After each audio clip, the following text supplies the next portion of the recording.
ಸೀಮಾಧಿಪತಿ ಶ್ರೀ ಮಹಾಲಿಂಗೇಶ್ವರ ದೇವರಿಗೆ ಸಾಷ್ಟಾಂಗ ನಮಸ್ಕರಿಸುತ್ತಾ ಸೇರಿದ ಎಲ್ಲ ಭಕ್ತವೃಂದಕ್ಕೆ ನಮನಗಳನ್ನು ಸಲ್ಲಿಸುತ್ತಾ ಈ ಒಂದು ಕಾರ್ಯಕ್ರಮದ ವೇದಿಕೆಯಲ್ಲಿರುವ ಈ ಕಾರ್ಯಕ್ರಮದ ಅಧ್ಯಕ್ಷರಾದ ಶ್ರೀ ಲಕ್ಷ್ಮೀ ಪ್ರಸಾದ್ರವರೇ, ಈ ಕಾರ್ಯಕ್ರಮವನ್ನು ಉದ್ಘಾಟನೆಯನ್ನು ಮಾಡಿದ ಶ್ರೀನಿವಾಸರವರೇ, ವೇದಿಕೆಯಲ್ಲಿರುವ ಎಲ್ಲ ಗಣ್ಯರೇ, ಇಲ್ಲಿ ಸೇರಿದ ಬಂಧು ಮಿತ್ರಗಳೇ, ಈ ಕಾರ್ಯಕ್ರಮದ ಸಂಘಟಕರೇ, ಪತ್ರಿಕಾ ಮಾಧ್ಯಮದವರೇ, ಬಂಧುಗಳೇ, ಗಾಣಿಗ ಸಮುದಾಯವು ಸಾಂಪ್ರದಾಯಿಕ ಕಾಯಕದೊಂದಿಗೆ ಆಧುನಿಕತೆಗೆ ಹೊಂದಿಕೊಂಡು ಆರ್ಥಿಕ ಮತ್ತು ಸಾಂಸ್ಕೃತಿಕವಾಗಿ ಸಮಾಜದ ವಿವಿಧ ಕ್ಷೇತ್ರಗಳಲ್ಲಿ ತನ್ನದೇ ಆದ ಕೊಡುಗೆಯನ್ನು ಇವತ್ತು ಗಾಣಿಗ ಸಮುದಾಯದವರು ನೀಡಿದ್ದಾರೆ.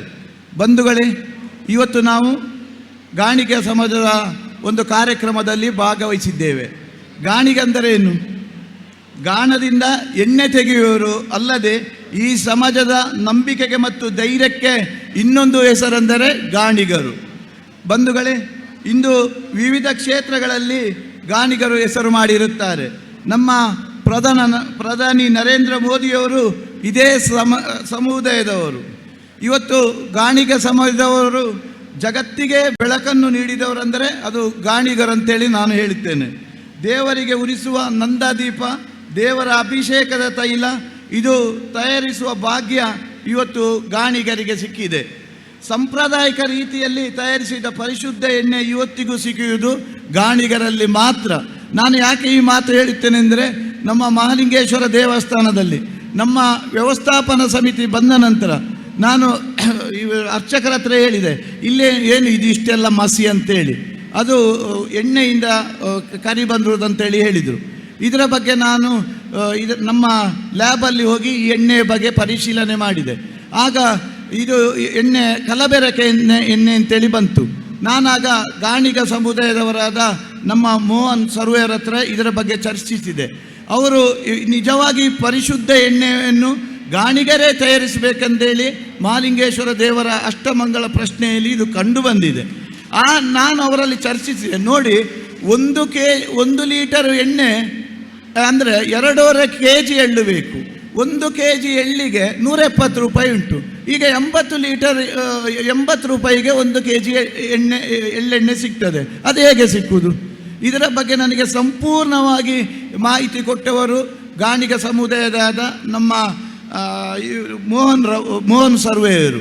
ನಂತರ ನಾನು ಅವರಲ್ಲಿ ಶುದ್ಧವಾದ ಎಳ್ಳೆಣ್ಣೆ ದೇವರಿಗೆ ಸಮರ್ಪಿಸುವಂಥ ಕೆಲಸವನ್ನು ನಮ್ಮ ಸಮಿತಿ ಮಾಡಿದೆ.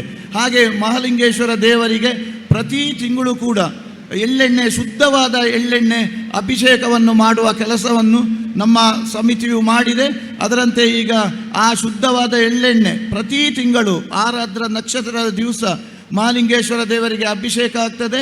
ನಂತರ ಅದು ಪ್ರಸಾದ ರೂಪದಲ್ಲಿ ಭಕ್ತರಿಗೆ ಕೊಡುತ್ತಾರೆ. ಅದಕ್ಕೆ ಕೆಲವು ಜನ ಭಕ್ತರು ಹೇಳ್ತಾರೆ, ಈಗ ಮೊನ್ನೆ ನಮಗೆ ಸರಿ ನಿದ್ದೆ ಬಂದಿದೆ ಆ ಎಣ್ಣೆಯನ್ನು ಹಾಕಿ, ಕೆಲವು ಗಂಟು ಅಥವಾ ಕಾಲು ನೋವೆಲ್ಲ ಇದ್ದದ್ದು ಹೋಗಿದೆ ಅಂತೇಳಿ ಹೇಳ್ತಾರೆ. ಹಾಗೆ ಇದು ಗಾಣಿಗ ಸಮುದಾಯದವ್ರದ್ದು ಅತ್ಯಂತ ಸಮಾಜಕ್ಕೆ ಒಂದು ಕೊಡುಗೆ ಅಂತೇಳಿ ನಾನು ಹೇಳ್ತೇನೆ. ಹಾಗೆ ಇವತ್ತು ಐತಿಹಾಸಿಕ ತೈಲ ಮತ್ತು ವ್ಯಾಪಾರ ಮಾಡೋದು ಇವರ ಮುಖ್ಯ ಕಾಯಕವಾಗಿತ್ತು.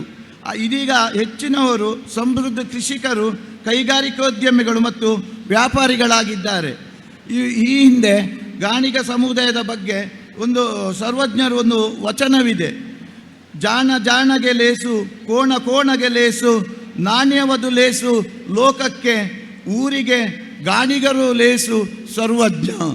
ಬಂಧುಗಳೇ, ಇವತ್ತು ಇದರ ಅರ್ಥವೇನಂತ ಹೇಳಿದರೆ, ಜಾಣನು ಜಾಣನಿಗೆ ಕೋಣವು ಕೋಣಕ್ಕೆ ಒಳ್ಳೆಯದಾಗುವಂತೆ, ನಾಣ್ಯದಿಂದ ಲೋಕಕ್ಕೆ ಒಳ್ಳೆಯದಾಗುವುದು. ಅದರಂತೆ ಗಾಣಿಗನೊಬ್ಬನಿದ್ದರೆ ಊರಿಗೆ ಒಳ್ಳೆಯದಾಗುವುದಂತೇಳಿ ನಾನು ಹೇಳುತ್ತಾ, ಈ ಒಂದು ಪುತ್ತೂರಲ್ಲಿ ಮಹಾಲಿಂಗೇಶ್ವರ ದೇವರಂದರೆ ಪುತ್ತೂರು ಅಂದರೆ ಮಹಾಲಿಂಗೇಶ್ವರ ದೇವರು. ಎಲ್ಲರ ಹೃದಯದಲ್ಲಿ ಇರುವ ದೇವರಂದರೆ ಅದು ಮಹಾಲಿಂಗೇಶ್ವರ. ಮಹಾಲಿಂಗೇಶ್ವರ ದೇವರ ಪುತ್ತೂರು ಒಡೆಯನ ಅಭಿವೃದ್ಧಿ ಕೆಲಸಗಳು ಈಗಾಗಲೇ ಶುರುವಾಗಿದೆ. ಈ ಹಿಂದೆಯೂ ಗಾಣಿಗ ಸಮುದಾಯವರು ಹೆಚ್ಚಿನ ರೀತಿಯಲ್ಲಿ ನೀವು ಸಹಕರಿಸಿದ್ದೀರಿ. ಈ ಅಭಿವೃದ್ಧಿ ಕೆಲಸಗಳಲ್ಲಿ ನೀವು ಸಹಕರಿಸಬೇಕು. ನಿಮ್ಮ ಸಲಹೆ, ಆಶೀರ್ವಾದ ಸದಾ ನಮ್ಮ ಸಮಿತಿಯ ಮೇಲೆ ಇರಲಿ. ಇನ್ನು ಮುಂದೆ ಮಹಾಲಿಂಗೇಶ್ವರ ದೇವರ ಅಭಿವೃದ್ಧಿ ಕೆಲಸದಲ್ಲಿ ನೀವೆಲ್ಲರೂ ಕೈ ಜೋಡಿಸಬೇಕು. ಆ ಮಹಾಲಿಂಗೇಶ್ವರ ದೇವರು ನಿಮಗೆಲ್ಲರಿಗೂ ಆರೋಗ್ಯ, ಭಾಗ್ಯ, ನೆಮ್ಮದಿಯ ಜೀವನವನ್ನು ಕರುಣಿಸಲೆಂದು ದೇವರಲ್ಲಿ ನಾನು ಪ್ರಾರ್ಥಿಸುತ್ತಾ ನನ್ನೆರಡು ಮಾತನ್ನು ಮುಗಿಸ್ತೇನೆ. ಜೈ ಹಿಂದ್, ಜೈ ಕರ್ನಾಟಕ.